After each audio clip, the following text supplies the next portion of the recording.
The category is What the Trans, darling.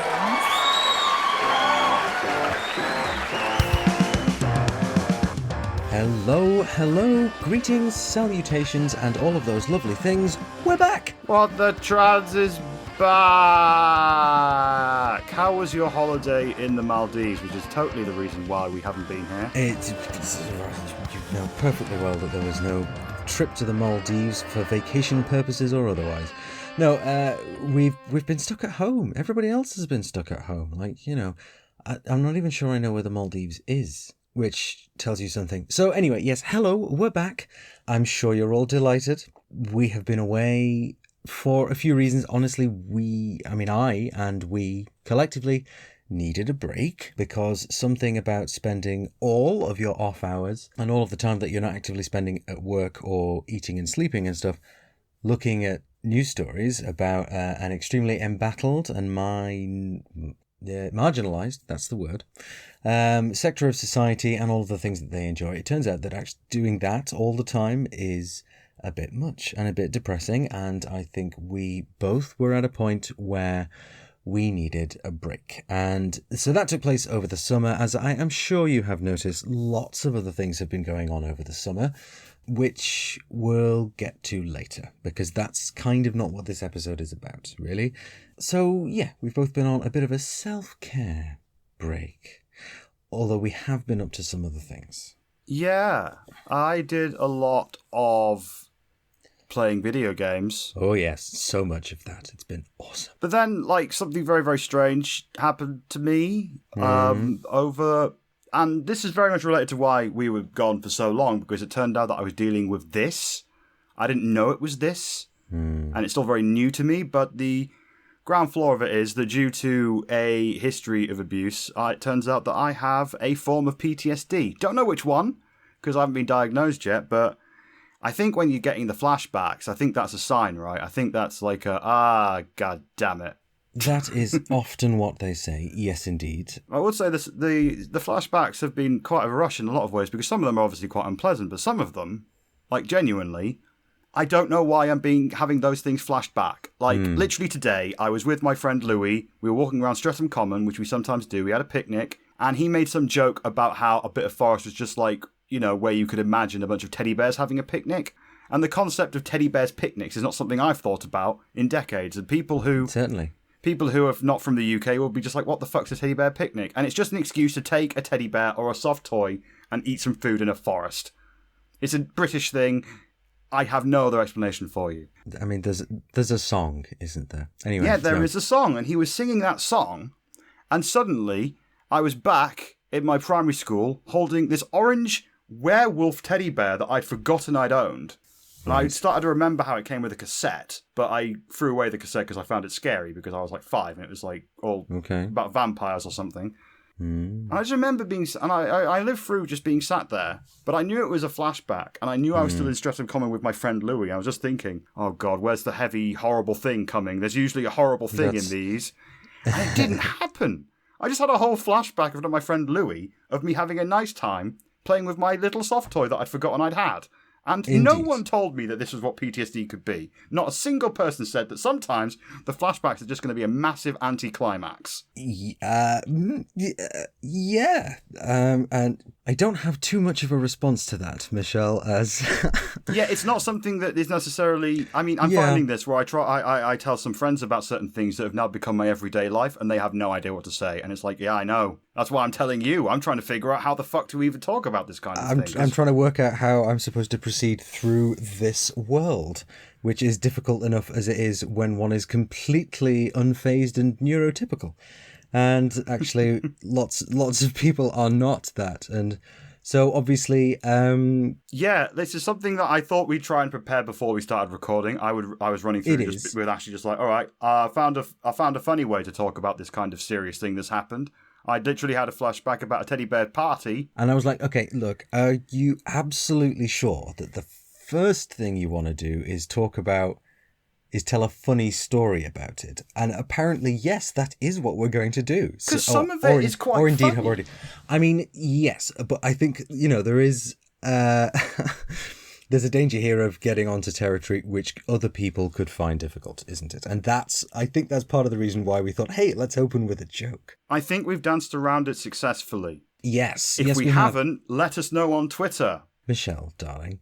Obviously, you and I, behind the scenes, have been having a fair bit of conversations, and all of the stuff that's been contained in that's been a lot, obviously, and the fact that you're talking about it so openly is genuinely kind of admirable, actually, and something that perhaps could be more widely done, maybe. But again, it's also quite difficult. Don't think of this as me don't think of this as a sign of me being something good. I have no other setting. Oh, no, I know. There was never, ever any other point that I was going to say this in public, because I don't have that thing that other people seem to have, which says, this is not the right thing to say now. I don't have that, which gets me in a lot of trouble. Yeah, they just didn't bother putting those filters on, did they? And that's okay. And that's perfectly valid, and it's got us this far, damn it, and sometimes you do just need to cut through it. But anyway, what I was going to say is or what I possibly already have said is that, good on you for kind of being so open and stuff about it, because it is not easy, and it's easier if you talk in code, because there are certain words I could use that would basically sink the entire episode we're trying to do. I see. I think that's a new thing I'm going to have to learn, how to find ways to say, this is the thing I have, and it's real, and it's a serious thing. But also, don't get super sad about the specifics of it, which I hold a lot of power there, admittedly. But then, what with my various neurodivergency deal with the ADHD, and the fact that I don't have a filter, although they might be connected, do you think I found myself in the position where I could potentially rant about things that are desperately on my mind that feel totally normal to me, but then they are either a massive trigger with someone else, or it just bombs them out because it's something to them sounds really bad, but to me, because it was my experience, it's become normal to me. And as someone who's not particularly that hot on figuring out what the right things to say is in what circumstance, it can be a minefield, because I can find myself making what I would think is a joke, and then suddenly the person just being like, well, that's depressing. I'm like, that's the exact opposite response I wanted. This thing that was funny to me is not funny to you, probably because it isn't funny deep down, but I'm trying to make it funny, because that's how I've always sorted through things. I think some of it's down to the fact that there's a certain prudishness, which I may have just displayed myself. I was like, you can't joke about that. And then actually, why shouldn't you if you're somebody who's experiencing it, who's living it? This is where I always stand with comedians. I've always been the person that said that, like, if a comedian can say anything they like on stage about any subject, but as long as it's coming from them, like if they are a male comedian who has never ever been sexually assaulted, for example, they should maybe not try and make jokes on that as if they're any kind of authority. Whereas Cameron Esposito made a wonderful, wonderful hour called Rape Jokes, where it is basically full of jokes about her sexual assault, her rape. And so when I hear people say you should never talk about sexual assault in comedy, I'm thinking, well, Cameron Esposito did it in a way that was wonderful, informative, and definitely made the world a better place, and it was funny as hell. Whereas you're, I don't know, what's the name of a male shithead comedian? I haven't seen a guy stand up in so long. Who's the shithead at the moment that's famous? I don't know. Let's just. Joe Rogan. Oh, okay. Joe Rogan will just go and just talk about He's how the supposed to concept be a comedian. Bloody hell. That's how he started, yeah. And then he just came into the podcast game, platformed a bunch of Nazis, and boom, he's the most popular podcaster on earth. Thanks, Whereas Joe. how many Nazis have we platformed? None. And how far up the charts are we? I think we've just made it to about 108 last time I looked, like 6 weeks ago. I have no idea, but that is still way higher than I would have anticipated. Anyway, yeah. So yeah, we've got a show to do, haven't we? I think we do, yes. But before we do that, Michelle had her announcement, I guess, and of course I have mine. Oh, you were supposed to do this beforehand. Yes, I was, darling. Well, we're in here now. We're not going to do another re-record. Absolutely. We've got to do the awkward tone change. Yeah, wouldn't that be fun? So thank you so much for leaving that for me to try and navigate with my, by comparison, quite frivolous news. No, I'm kidding, obviously. I've been doing a lot of band stuff, a lot of music stuff. Some of you who may have watched the Trans Pride Brighton live stream may have seen that there was a band on said stream called St. Lucifer, which is obviously my band, and it was really good fun.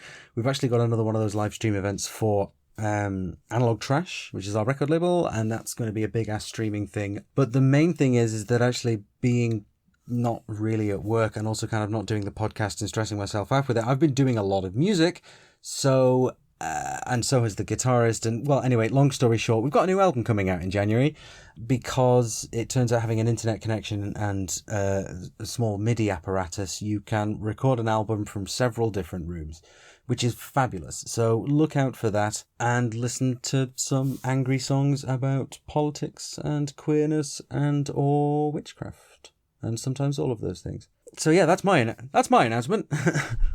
I know Ash won't believe me here because I say this about like both the bands she's in, but I've been friends with a lot of people in bands over the years, and I've gone to their gigs and they're fine. You know, they're fine. They're not like, you know, what you would get on your Spotify or whatever, but you know, for your mate, you've had a good evening. When I've seen Ashleigh do the band thing with Dead Pixel, genuinely, a band that I would pay money to see even if I didn't happen to know the bassist. And St. Lucifer on record are actually really fucking good. Like, yeah. We don't do adverts on this show. We never will.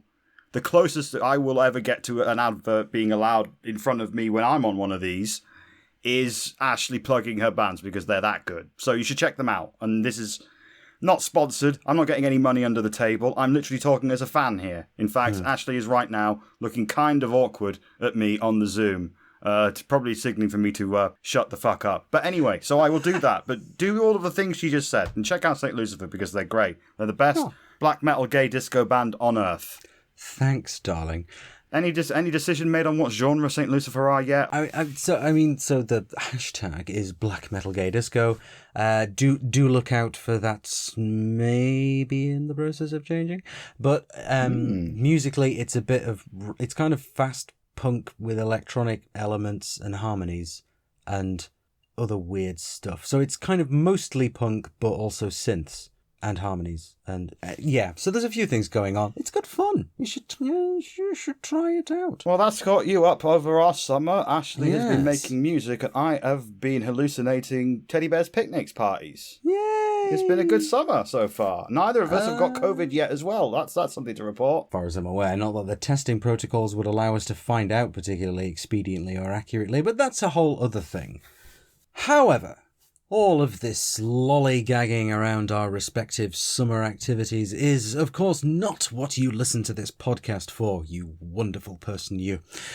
So, of course, we have actually done a bit of work, having scraped ourselves off our summer COVID beds and decided, okay, I guess we should do something now. We have, of course, put together a bit of a segment surrounding something that Michelle and I have been having. I wouldn't say we've been arguing about it, but we've been having a number of conversations where we are speaking to each other from two different perspectives. And it is genuinely related to the stuff that the trans community is currently expected, or whatever, is currently enduring, and indeed has been enduring for many years, which is, are we sick of cis people? Is it okay to say, oh, I fucking hate cis people? Because that seems to have been something that's been coming up. Not that I want to go, oh, hey, all lives matter, but obviously it's not all cis people. But we know that, right? Trans people, when we're discussing, cis people, we know it's not all of them. And on some level, I suspect the ones that overhear this and get offended know that as well. But we wanted to have a broader conversation about that, how you might deal with those feelings, about how you might think about that when so many interactions with cis people online or otherwise are a minefield of anxiety and nervousness and the power disparity that cis people have, and obviously the superiority of numbers in terms of an advantage. I don't know. So we wanted a reasonably chill and, relaxed, informal, low-key, nice kind of discussion. So as I was sat there as well, we're looking at the world and looking at how all of these cis people were deciding what trans people are and what they should be with no trans voices in sight, I'm not going to lie, I developed a bit of an anti-cisgender personality for a couple of weeks there because things were so dark. Didn't last long. No, I got over it because I went and met some cis people I like. as in my Yeah, friends. They are out there. Yeah, they are out there, and it's important to go and see those people so you don't go all hatey and not at all useful, which is what the main part of it, main thing I learned from that was. It wasn't ever useful because they're fucking everywhere. Yeah. Like even like just on a tactics space, if you go around saying I fucking hate cis people all the time, cis people will be less likely to work with you. However, saying fuck cis people during that period where it felt like all of these cis people had all the power and we had none, I'm not gonna lie, that did make me feel better. So there was definitely a conflict there that I thought would make a very interesting chat. Absolutely. And so I think I've definitely felt that anger, that rush of why don't they just fucking understand? But that just transferred into a what is it now? So, I think I said this in the interview. I'm not angry, I'm just disappointed. Yeah, I was coming at it from white hot rage, and you were coming at from it from a cool, calm rage. Yeah, definitely. That's again, we've flipped our respective positions vis-a-vis where we started out. Anyway, so who did we speak to, Michelle? We were joined by two amazing trans people who do wonderful things, including Ciara Murphy, one of the founding members of Trans Mind Plus, a phone line that we'll have all the details for in the description. They are there to help you if you are in a spot of bother. She is some kind of hero who picks up the phone and is like, hello, trans person in trouble. And that trans person in trouble has someone to listen to. It's a whole trans support line run by and for trans people, so you won't get any of that whole, well, basically, what trans people have to do is they have to go to a thing called a gender identity clinic. They will already know all that shit. Yeah, there's a whole bunch of stuff we can just step past. Who else did we have? And also with us we had Shaira Bambi Choudhury, who works in the civil service and has just done a whole bunch of work on the next census, which is going to include some questions about us trans and non-binary people. She wasn't allowed to tell us a single thing about any of that, but still, that's pretty goddamn cool. So, are you ready to start the tape thing? Yes. Let me see if I can figure out how to remember doing this. All right, let me see. So what you do, you're going to put the cassette in. Hey, guests, would you like to introduce yourselves? Hi, hey, I'm Shaira. I'm Shaira Bambi. So I'm a civil servant. Currently working on the census, really. 2021 census is a good kind of time to be working on it because we're going to be introducing a gender identity question.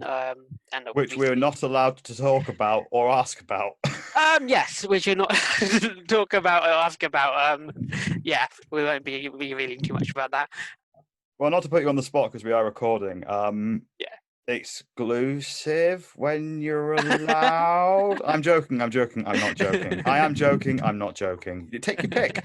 And other guests, who are you? Hi, I'm Ciara Murphy. I'm not in London. I live in rural Somerset. I am a LGBT youth worker for an organisation called 2BU in Somerset and for Space Youth Project in Dorset. And I am also one of the founding members of Mindline Trans Plus, which is the national emotional health support service for the transgender community in the UK. I mean, I kind of feel like that deserves a round of applause after Yeah, that. definitely. There's I'd take a round of applause. Yeah, absolutely. Yeah, woo! We like that. That was quite a pathetic round of applause. I mean, I tried. I get. You got a gig level woo in there. So okay. I'll try not to. It'd be inappropriate if I cheered myself. Fair. Yeah, no, that's fair. I see that. So, we wanted to get a couple of guests on to chat around a big thing that Michelle and I have been talking about over the last few days and weeks, really, which is that, is it time? Has the day finally arrived? Are we sick of cis people? Yes. Straight in there with the yes. I mean, I think what needs to be said is that as someone who has been about 1 inch away from a monitor for fucking since the beginning of lockdown, trying to cover the Liz Truss in April seemingly coming out announcing that lockdown thing. Don't know why she's Yorkshire now, but whatever. That lockdown thing, going to make it permanent for trans people and ban trans kids is the plan. And seeing how they weren't talking to any trans people, Liz Truss wasn't following any trans people except the closest she got to following trans people was following hate groups against trans people and a bunch of people that make it clear that they kind of want us dead. So I got pretty dark for a while after seeing all of that and just seeing lots of people talk about trans people and also not believe us when we talk about our lives because they seem to know better. they seem to know a lot better than the stuff that we see and experience every day. And I guess I'm going to add a little thing to the end of the question that Ashley asked is, are you seeing what I'm seeing? Am I going a bit funny? Like, because they run everything and they don't let us in the room, right? Disagree with you on that. In fact, as it just there's two reasons I disagree with. One is you're going on about all the hate, and actually all the hate is just straight towards the trans female community. If you ask Liz Truss that, she doesn't identify or recognise the trans male community, which outnumbers the trans female community 2-1. So it's very biased in that sense. And I think the biggest issue we have is ignorance. As I said, I live in rural Somerset. I can't hide. There's none of this, people say, oh, transgender issues belong somewhere else, or they belong in suburbia or in urban environments. It's not true. And as I said, I work with young people all the time who are coming out at a rate of knots, shall we say, and they're dealing with this on a first-hand basis. And yes, they do find it upsetting when people misgender them and devalue their thoughts, but they're still coming out. I'm not okay with this. I think we are okay with this gender people. I just don't think we're okay with this norm and heteronormative kind of society we live in. Yeah, because those are the things that give people, those hills that they want so desperately to die on. No, there are only true genders, and damn those people on the left who will say different. Like the people who just kind of use it as an excuse to get needlessly angry about something. And there's a lot of people that do that. I've seen some trans people do it too. But as far as the cis and this kind of big cis normativity and heteronormativity, big confluence of things. Is that I don't have the energy anymore to be angry about it all the time. But I am very disappointed. I'm sorry to sound like everybody's teacher or parent there, but genuinely, it's just seeing this stuff that Liz Truss is doing largely unimpeded. Although I guess there's a bit of a coda to that, but seeing all of these people who are not in the government, but they are just constantly in the news talking about this stuff without the faintest idea what they're talking about, or just with brazen open hostility, which is then reported in an allegedly balanced way. Looking at you, BBC. And that constant background radiation of abuse and slurs and being a bit scared of going outside because you don't know if this person's going to be the nice one or one of the ones who will scream and shout at you. And that makes people very, very jumpy, as I believe we've discussed on this before. And so I'm not surprised that the young people that you're working with are being affected by this because of course it's affecting the entire trans community, even the ones who we might think of as too young to fully take in what's going on in the world. Actually, they do, because they've been having to pay attention because their lives depend on them knowing this stuff. Anyway, that's my slightly extended 2 cents. Apologies there. So let me try and round everybody up. So you're disappointed, Ashley. Yeah, just generally. Ciara, you sound a little bit more hopeful. I am more hopeful. I think the trans community as and I deal a lot with a lot of people who are in stressful situations, shall we say. And it's what comes across loud and clear is that the trans community demand acceptance from everybody, yet they aren't fully accepting of themselves. So how can we demand acceptance from other people when we don't accept ourselves? And a lot of the people in the trans community will tell you things like, oh, when it's perfect, when I've transitioned, when I've done this, when I've done that, everything's going to be perfect. Once I get my hormones, once I've had my surgery, once I've done that, it's all going to be perfect. And it's not. It's like I would question people and say, well, okay, there's your hormones, there's the surgery. Tell me what's going to change tomorrow once you have that. Outline to me what exactly is going to be different tomorrow now that you've got your hormones. And the answer is they can never give it, because it always comes down to the fact is that huge amounts of the transgender community don't accept themselves, but they demand acceptance from everybody else and they use it as a diversion. And I know that's controversial. I know people go into it, but it's true. I disagree. I think. Good. Yeah, no, I disagree. I think we are allowed to demand people accept us, but I think also it is changing that way. It's becoming more people are more accepting themselves. As obviously, I think it does come down to if people don't accept me, then why accept myself? It's kind of external factors as well that play into kind of accepting yourself. Like I can also kind of vouch for that in a kind of BAME scenario where I'm South Asian and trans, but my South Asian side, I've always kind of never accepted that side because I've always wanted to be white because that's what I'm shown as kind of like that's the pretty thing, that's the beautiful thing, and that's kind of like the norm. And yeah, that's why I kind of disagree. If trans people can't accept themselves, why should they ask for acceptance from society? Yeah. I think. I didn't say ask. I say demand. Oh, demand. Trans community demand. A lot of people trans people demand. You accept me. You accept me. You accept me. I think we should be demanding because it becomes like I'm demanding my rights to be kind of, especially in this current climate, to be recognised as equal to our fellow white people, whereas trans people being equal to fellow cisgender people is pretty much the same thing. Is demanding our rights because we're not getting them, even if we're not able to accept us. That's kind of accept ourselves. That's kind of our own kind of perception. It shouldn't stop others from accepting. Yeah, I think I agree with Shaira on this one because, I mean, we're told from the start not to accept ourselves.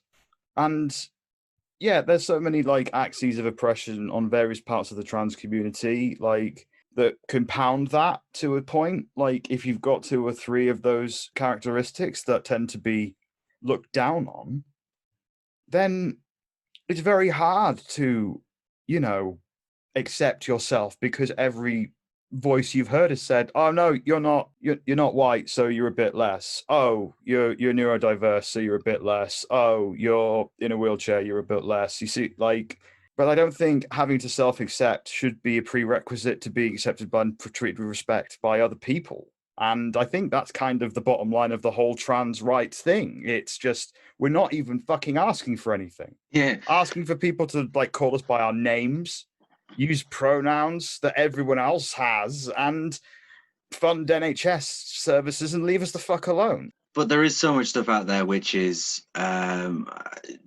it's medium, whatever, made by cis people who have kind of got it all stitched up, really. Of course, because there's more of them. But it's just about the trans person suffering, and even in a film which people love that I really disliked, which was The Danish Girl, where literally just the trans person suffers all the way through and then dies at the end, just like all the other trans films. And it's like you watch those films identifying with those characters in some gender diverse, non-conforming way, and actually they suffer and they die, and you see that so many times. Well, you know who made that movie? Cisgender people. But I mean, yeah, exactly. But it's not like they're all a club, is it? Because there are some people that say, "Oh, radical trans activists are ruining women's spaces," or whatever, and they've kind of got the entire trans community lumped together as one group of radical, unreasonable people in their head. And so the problem is when you do start saying, and you and I, Michelle, have had this discussion, and that's what prompted us to have this conversation in an episode, really, is that yes, there are individuals who are cis who hate trans people, and some of them are in positions of power and blah, blah, blah, but they're not just a monolith in the same way that trans people are not, and gay people are not, and whatever else. There is support for the trans community from quite a lot of cis people. And actually, when we brought up Liz Truss before and her leaked proposals to the Times, it wasn't an announcement, it was a leak. Yeah, and she leaked it. Yeah, obviously, but obviously she leaked it. But those proposals were leaked. They seem to be saying, "Oh, well, actually, bathroom bills are great. Trans kids don't exist, and fuck you if you want healthcare." But then lots and lots of cis women. In fact, I saw one letter that was over 8,000 cis women writing to Liz Truss, writing to their MPs, and writing to the government. The Prime Minister's office, Gendered Intelligence, ran a whole campaign. Yes, they did. Yeah, exactly, which I participated in myself. I emailed my MP, who is probably sick of seeing my name in her email inbox. Although, actually, Lucy, if that's the case, fucking respond to me from time to time. So it's complicated and difficult because there were so many people who saw what Liz Truss said and said, oh my God, that's bad, and the trans community needs to be protected.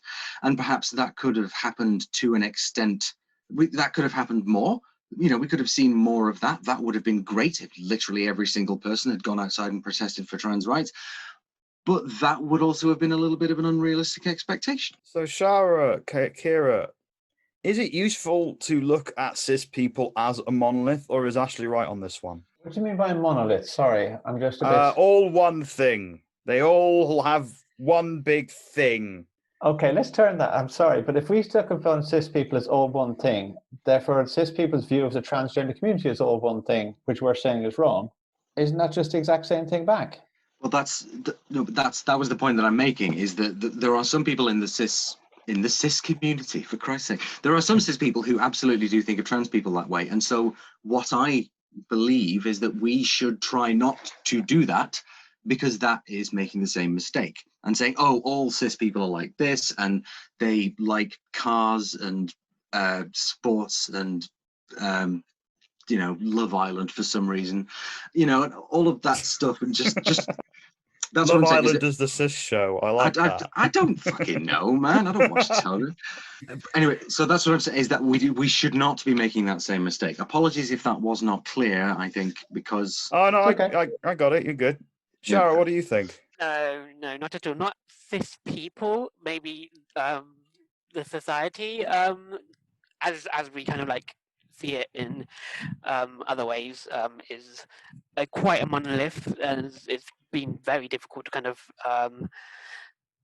break that kind of cycle and put in policies that kind of and break kind of people's minds on kind of the normal kind of the normal quote unquote ways of behaving or being in society is I think the monolith, not cis people in themselves. Mm-hmm. Yeah, I've got a bit of a nuanced take, and that's what people put forward before they say something that's going to piss everyone in the world off. I don't think that we should look at cis people as a concept as, all one thing, obviously. I don't necessarily even think... I think that cis heteronormativity is a huge issue that is very damaging to the LGBT community at large. But I think there needs to be a very important point made where there is not a single trans news editor left in the UK. There is not a single trans MP. There is not, to my knowledge, a single trans member of the House of Lords. There is not, to my knowledge, any trans people presenting any television news or even working in them, really. I know of a few. I know of maybe like 3. And now that the media is bigger than the continent of Africa at this point, there's just like endless fucking media coming out of everywhere. And I think there's got to be something to be said for cis people. May not all be a monoculture, but cisgender people run everything. They hold all the keys. They hold all the cards over our healthcare. Because 9 times out of 10, we've got to persuade a cis person that we're trans. How the fuck would they know? Like, I know for a fact they don't teach trans issues in medical schools. Yet. They don't teach them when people are learning psychology. Where do they get this stuff? When it comes to the gender clinic in London, they just made it up in the 70s and kind of adapted it over time. But then, who wrote the rules? Dr. Barrett, a cisgender man, has written the book. And to the point, and he's basically, I'm probably going to be risking some kind of slander here, but he's a cantankerous old git who... When I met him, he was just like, well, you're clearly a young lady because you're wearing a skirt. And I'm like, well, I mean... That is so easy for you, Doctor. I was told to do this. because of you, because of your weird views. Well, people are told that to present in the gender they want to make it easier for the GPs to get to your referral. Yeah, That's the advice that people get. You're not going to make it harder for yourself. Exactly, Yeah, but that that's makes it jumping very through hard. a cisgender hoop. I mean, what do It you is. two think? I think How do we talk about the fact that cisgender people run everything without saying that cisgender people run everything, which is probably a phrase that would put some people's backs up. You're kind of right in the sense that cisgender people do run everything, and we need more representation in media, parliament. Actually, just goes back to like kind of Ciara's point about acceptance. If we're told to kind of be more cisgender, like wear a skirt, be more feminine, just to be able to get healthcare, how are we able to accept ourselves? If they are definitely generally just running a lot of things, and we need more trans people in those spaces for trans people to begin to accept themselves, really. Yes, but a lot of the trans people are fighting their own battles in their own minds. Agreed? Yeah, I'm agreed with that, definitely. Okay, but if you're fighting the battles of that, why are you going to take on the world to fight to get yourself to the top? And I know we all get discriminated against, but there's a huge amount of people kind of going, they just want to get on with their lives. They don't want to be the one, they don't have to, they're already making a battle to be themselves. Why do they have to battle to prove that to everybody? So a lot of them are just getting on with their lives because that's where they're finding the peace with. Oh no, that's fair. Leave the battling to those who are able to. Exactly, but yeah. not everybody is able to, and you have a very small representation anyway, so you're playing in diminishing numbers. I totally agree with that. I'd never push people to fight really, if they're not able to, because if I could, I would have totally been passing and just um, going going kind of invisible, and just being passing as a cisgender woman, but because I'm able to fight and able to jump into those kind of spaces. I want to be able to do that and have to be really, not have to be.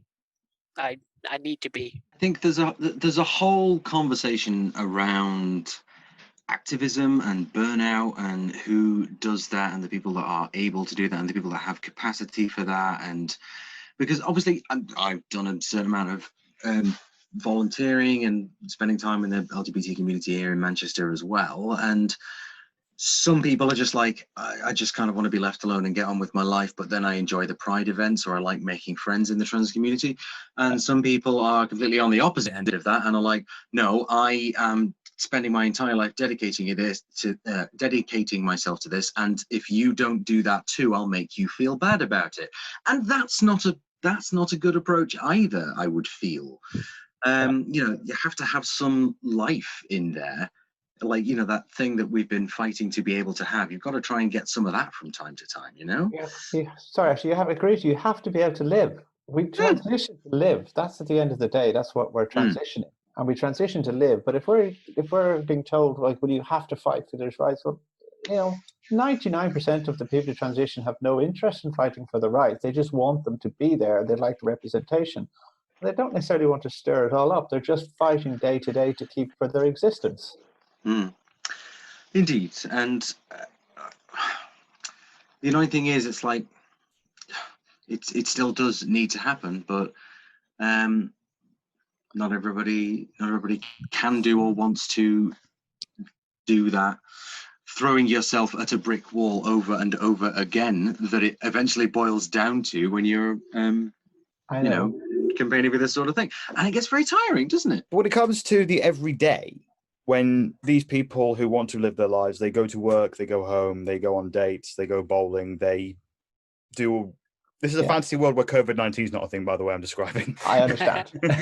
But they go about their lives as much as they can. In the day-to-day, have you experienced a general weariness of interacting with cisgender people? Because I know I have. For example, I am a member of a support group, and I posted a big old personal long thing. And I indirectly referenced being trans as, it was like one word in there that just was just like, I'm trans, and suddenly like every reply was about the trans part and not at all about the other 95% of the stuff I posted. And yeah, at that point, I was just like, well, okay, I understand that this is fascinating for you, but also I have a whole bunch of shit that needs to be talked about. And that can happen in so many times in my life. For example, like at parties I would go to, they would ask me things like, what do your parents think? And I'd be like, about what? COVID-19 preparedness plans? And they're just like, well, no, the trans thing. And I'm like, what do you want from this? Do you want me to tell like a happy story or a sad story? Are you like using me to like some kind of drama? And then you can go to the other end as well, where you just get someone who's just like, well, I don't believe trans kids should be a thing. And it's like, oh, come on, this is my one night out a week. Yeah. Why do I have to be stuck with you? And do you ever get that feeling where you're just fucking tired of it? Because I know I do. Yeah, absolutely. But I'd agree to you on that one and say it's not my job to educate everybody about being transgender issues. Or when I go out, I'm out with my friends. I'm out having my time, enjoying myself. And yeah, sometimes we do. And we get asked a lot because we're visible. And that's the thing. If we're a visible transgender person in the community, then you will get asked, you get picked on. And there's certain times for it. But it's not down to me to educate everybody. They need to educate themselves. And unfortunately, they're following mainstream media, which says that we're the baddies. And therefore, they just assume that's the mantle they assume. As you say, it's just like bigotry or homophobia or transphobia. It's just inherited. It's a learned reaction, isn't it? A learned response. So yeah, I get that. It's not down to us to educate everybody. I wasn't really saying that about education. I'm just saying about how fucking annoying it was to just have having the ground floor of who you are debated everywhere you go, and it's always cis people. Because you show up at a trans event, they're just like, cool. You like might compare hormone dosages as a joke because that's what people think we do. Yeah, no, of course. Is that supposed to be a joke? Yeah, I get the same thing. That's a joke that I've heard people make about trans people, just like, oh, they get together and they compare their prescriptions. I'm like, no, I don't even know what any of my friends take. Usually we compare trauma, don't we? Yeah, I thought we can. Yeah, that's what I thought we compare trauma. And not in a competitive way. We're just sharing notes. Shaira, what are your thoughts? No, on this? I'm the same. Going out, getting asked about being trans and how things are going. Just like no, I'm talking like, especially when I'm going with your kind of example. I start talking about my mental health, and then someone brings in my gender identity into it, going, "Oh, so is it because of this?" Like, no, there's nothing in my kind of mental health that is gender identity related, bar dysphoria, obviously, but. Most of the kind of mental health issues come from external factors or other things that are away from gender identity. So it just always goes kind of straight to that conversation. And then, like recently, one of my colleagues asked if the COVID situation was affecting kind of my medical things regarding my gender identity. And I was like, but actually, no, it's not affecting that, but it's affecting other parts of my life. I don't always want to talk about my gender identity or trans issues. It's very wearying. You just reminded me of a story. I went to a depressed people meetup in London, and I got talking to this like cis woman, and we were talking about Iranian cinema. Like, I used to do this a bit in stand-up. I'm going to try not to quote my old bits in this, but I told the story in a stand-up form, so it might come out that way, but this actually happened. It's a true story. So we're literally talking about Iranian cinema. I've seen like one film, Persepolis. That's the extent of my Iranian cinema knowledge. So I'm basically hammering in on that one movie. And whilst I'm in the middle of trying to think of more things to say, she just turns around and said, I think you're a real woman. And then she just looked at me and she was like, and I knew what it was. She wanted me to thank her. And it's just like, I don't want to do it. But then I did. She used me. I felt used because she was using me to get like validation for being like, oh, I don't think you're a dude. I don't think you're a sex offender. Congratulate me. And it's like, I thought I was having a normal conversation with you. And that shit happens all the time from people who claim to be allies, because I have totally met these allies who come up and just like, oh yeah, right on, and they're just using me as a fucking woke token. This patting on yourself on your back Mm. is the worst. I found a lot of people do it, and it's like, no. I would literally rather have the hard T slur shouted at me in the street by a Nazi Yes. than meet that woman at a party Yeah, no, again. absolutely. I would rather have that too. I Wow. would not want like It's a lot less ambiguous, Yeah. isn't it? You know where you stand.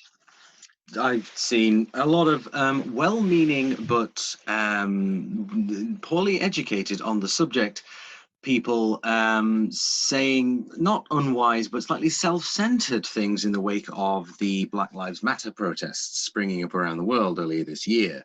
And it's just like, oh, dude, that is not a good look. Just shut up and educate yourself, man. But yeah, I digress. Yeah. What were you going to say, Michelle? No, that's true. It's cis people taking a step back and going, oh, I'm not the one who should be speaking, especially when there are trans people who want to go, yes, I would happily speak about this. Yes, I need you as an ally, but I'd rather you sit back, listen, and support me if I do need the support. But yeah, just generally not look for patting yourself on the back, which a lot of people do. Indeed. But again, I think that ties into something that came up at the beginning of the conversation, in fact. So let's bring it full circle here. That is not an inherent cis person thing. That's not something that anybody is born with. That is a product of the culture in which we are raised. And the it's narcissism. Yeah, well, it's narcissism, it's pressure to succeed, it's capitalism, it's nationalism. God, it's so many things. It's what did he call it? It's a problem that you can't perceive the extent of because you are inside the problem. It's called a hyperobject. Getting philosophical. And it's something that's really, really difficult to consider all the parameters of because it is affected by so many things. And that is society. It is so complicated, and it is affected by hundreds of years of past and homophobia and the repercussions of colonialism and slavery and homophobia and all of that stuff, which is still having an impact on our society today and is not just going to go away overnight. Even if every single cis person and trans person and every other type of person in the system becomes good and well-intentioned overnight, the system and the culture that perpetuates it is the thing that is wrong. And it doesn't just harm trans people, does it? There's an incredibly high suicide rate for cis men because they are told, bottle it up, be a man, be a hero, be strong. And actually, sometimes you do just need to break down and cry. And the emotional dissonance is what drives so many people, cis and trans, to help or to something, something bad, essentially. That was a bit of a long ramble on my part, but yeah, it's a cultural problem, not an intrinsic one. So yeah, hyperobject, intrinsic, check me out with the words. Yeah, so people are aware, because we haven't actually done an episode in a while, Ashleigh is the academic, and I'm the person who spent most of today watching Police Academy films, and I wish I was making that up. Nice. If it helps, most of today, do you know what? I'm not even going to tell you. It's so boring. So I've got a question for you, Ciara. When it comes to your work on Mindline, and I know this is going to be a very, very unscientific question and may result in an unscientific answer, but in general, when you get calls from people who are transgender or non-binary, how often is the cause attributable to cis people or a particular cis person? A very, very high proportion. Because most people phoning us up are because they've been misgendered, or they've been challenged, or read they haven't passed, or they're having a rant about the NHS system, how unfair it is. And I would actually say almost close on 100% of the calls generally would be something that would have driven them. It's like they'll have had a bad day. They'll have had issues at work where people keep kind of going, oh yeah, you're not really this, or you're not really that, or yeah, I know what you mean, but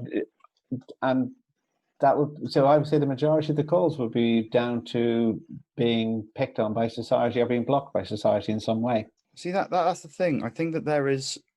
I'm not too familiar with the topic. I've read about it a fair bit, but this was a while ago. The idea of minority stress. I think this idea originated from circles, academic circles. People of color came up with the concept, but the idea is that every day Yeah.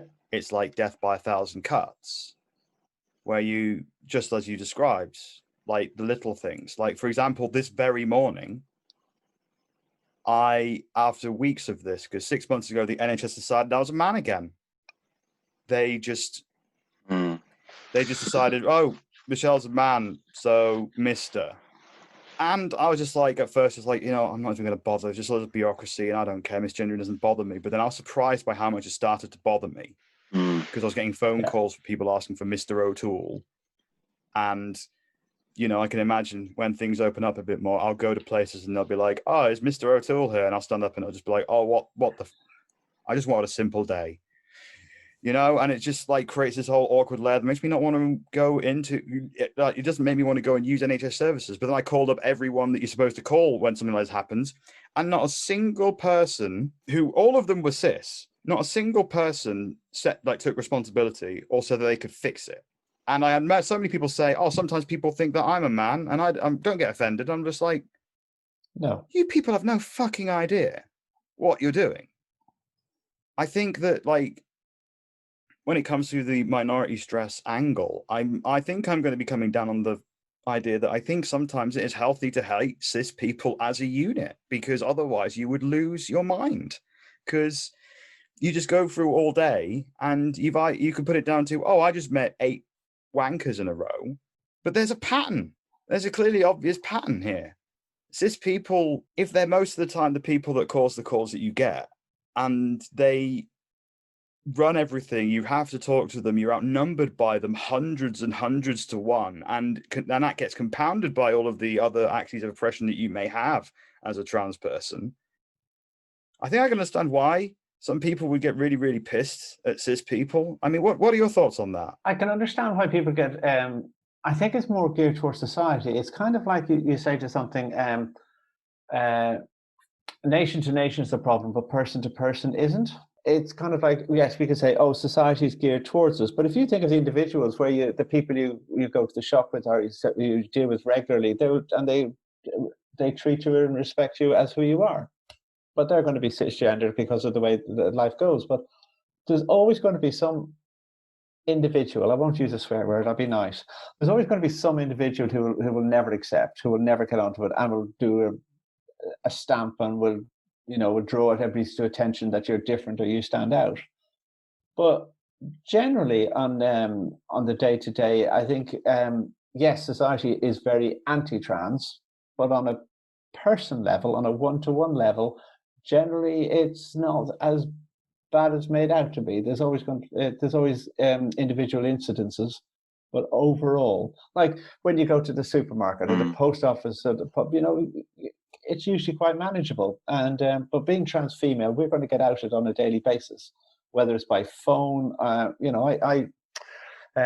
I work as a planner for an engineering firm, and I deal with contacts around the world, and I get outed on a regular basis and think, oh, Kieran, no, it's Ciara, she, her, and then it's fine.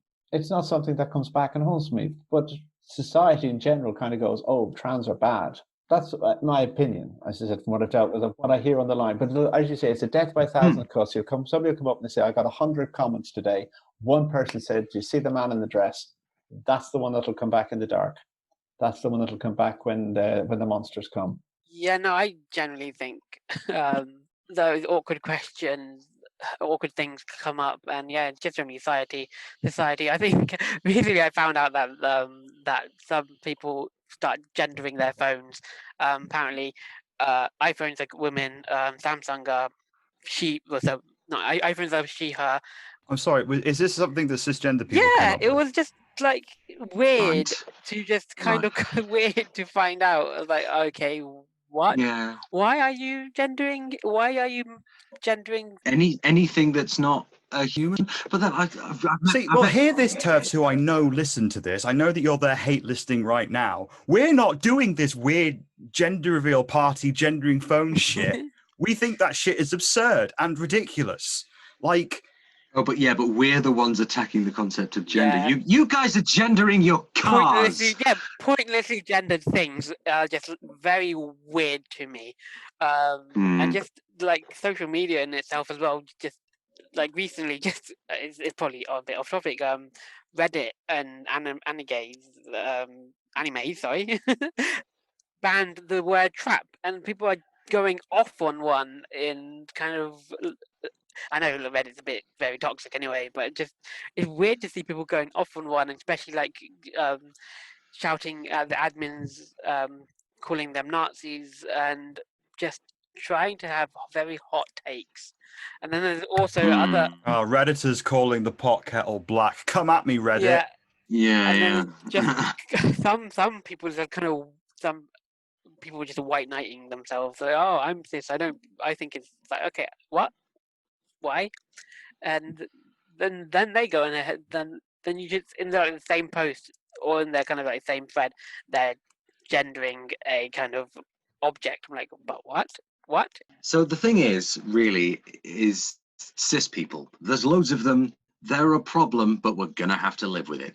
Thanks very much for listening. We've been What the Trap. No, I'm kidding. So, you two, if you'd just like to remind the listeners if there's anything that you'd like to check out, if you have some work or a project that you want to draw people's attention to, now's the time. I think, Ciara, if you want to go first. Okay, well, I'll remind everybody about Mindline Trans Plus, which is an out-of-hours listening support service for the transgender community. We support everybody affected by the transgender issues, so we'll support those who are dealing with it directly or with their relatives or with their friends. We're open on a Monday and a Friday and a Monday evening from 8 till midnight. We do half-hour calls. All our call handlers are transgender or trans allies, and we're there to provide an understanding safe space. The number to use is 0300 330 5468.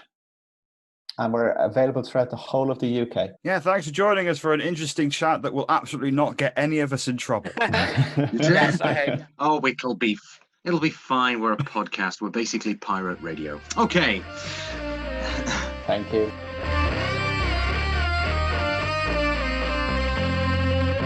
So, final thoughts, Ash. Are we sick of cis people or not?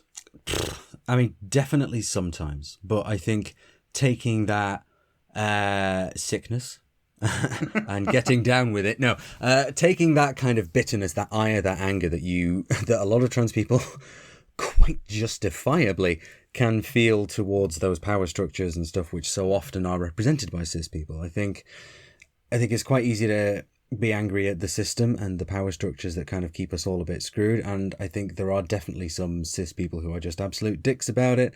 But as has been pointed out in the interview, we've had so many people come out for us, as it were. You know, people who've been being supportive on social media, people posting videos of and organising and attending the trans pride protests that have been taking place over the summer in lieu of more traditional, well, no, in lieu of more commercialised pride celebrations. This was the original type of pride. Pride is supposed to be a protest, and it was. So, you know, nothing else. If nothing else, we've had that out of this year, right? Pride's gone back to its roots.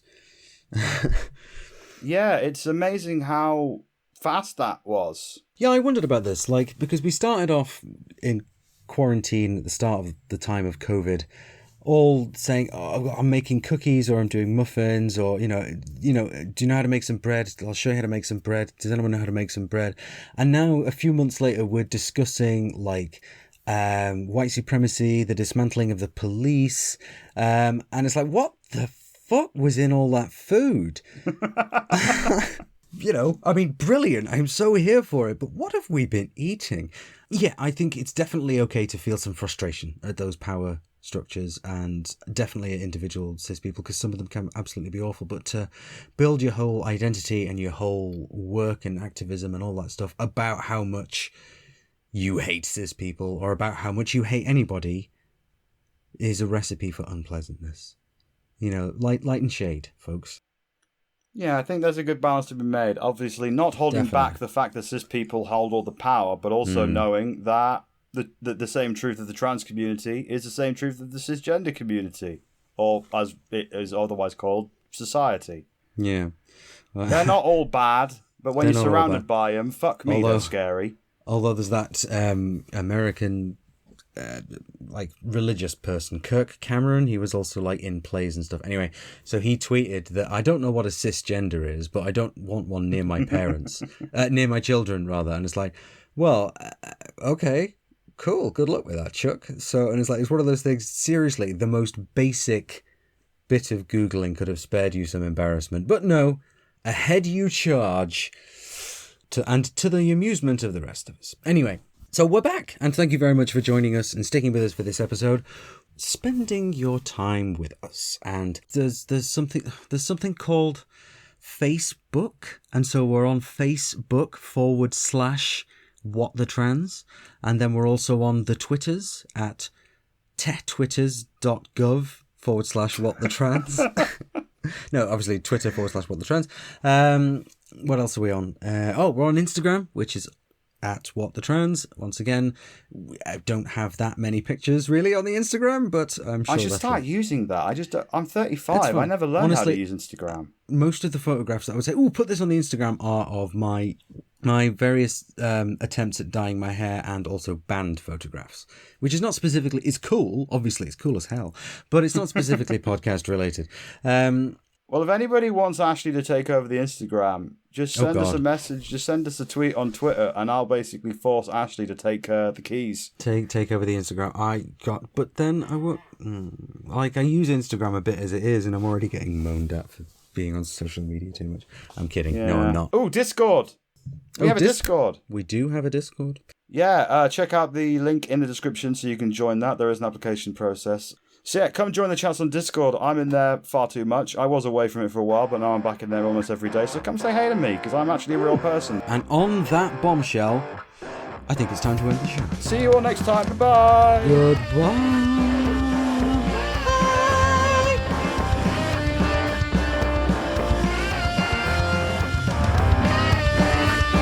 This episode of What the Trans was produced and hosted by Michelle Snow and Ashleigh Talbot with assistance from Kate Glanfield. This show is supported by the following on Patreon: Vic Parsons, Joel Lewis, Tila Wild, Atom James, Vanessa Billington, Tower Watch, Rowan Littlejohns, Desiree Markland, Samantha Alice Raven, Patreon user Derek Victor, Sarah Bedfull of Dogs Halliwell, Emma Doyle, Mike Dickinson, Owen Willis, Catherine, Elliot McVeigh, Cassius Adair, Tuck, Melissa Brooks, Ian Coomber, Maddie Bell, Karakan12, April Heller, Sophie Lewis, Alexandra Lilly, Claire Scott, Ariadne Pena, Lauren O'Nions, Matt Reynolds, Berners Pink Jellybean, and Lanos. Thank you all so much for supporting the show.